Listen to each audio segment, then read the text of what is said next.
தோலூசின்னு சொல்லுவோம். ஸோ தோலூசிங்கிறது வந்து இந்த பிசிஜி வேக்சின் தான். உள்ள நம்ம மற்ற இன்ஜெக்ஷன்ஸ் போடுற மாதிரி டீப்பா உள்ள போகாம மேலால தோல்ல போடுறதுனாலதான் அதுக்கு இந்த பேரு. ஸோ இந்த வேக்சின் வந்து போட்ட உடனே பாத்தீங்கன்னா ஒரு சின்ன போட்டதுக்கான அடையாளம், ஒரு சின்ன தடிப்பு மாதிரி தான் இருக்கும். பட் அதுக்கப்புறம் இந்த வேக்சின் வந்து தழும்பாகிற ப்ராசஸ் வந்து கொஞ்சம் லென்த்தியான ப்ராசஸ். ஸோ பிறந்தப்போ வந்து நமக்கு வெறும் ஜஸ்ட் வந்து ஒரு சின்ன வேக்சின் போட்டதுக்கான அடையாளம், ஒரு ரெட்னஸோ ஒரு சின்ன தடிப்போ அவ்வளவுதான் இருக்கும்.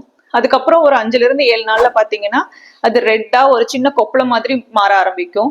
அதுக்கப்புறம் அடுத்து ஒரு வாரத்துல இருந்து 2 வாரத்துக்குள்ள நல்ல ஒரு கொப்பளை மாதிரி வந்து உள்ள சீல் மாதிரி கோக்கும். ஒரு சிலருக்கு சீல் மாதிரியும் கோக்கும், ஒரு சிலருக்கு ஒரு சின்ன கொப்பளை மாதிரி வீக்க மாதிரியும் இருக்கும். அடுத்து வந்து பாத்தீங்கன்னா அந்த சீல் வந்து உடைஞ்சு அல்சர் மாதிரி மாறும்.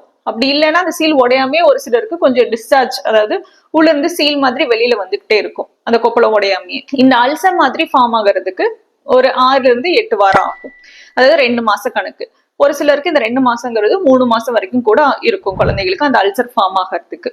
அடுத்து அல்சர் ஃபார்ம் ஆனதுக்கு அப்புறமா அது கம்ப்ளீட்டா ஹீல் ஆகிறதுக்கு கிட்டத்தட்ட 3 to 6 மாசம் ஆகும். நம்ம போடுற இந்த பிசிஜி வேக்சின்ங்கிறது வந்து பிறந்ததுல இருந்து 3 to 6 மாசம் வரைக்கும் ஆகும் பெரியவங்களுக்கு இருக்கிற மாதிரி தழும்பு ஃபார்ம் ஆகிறதுக்கு.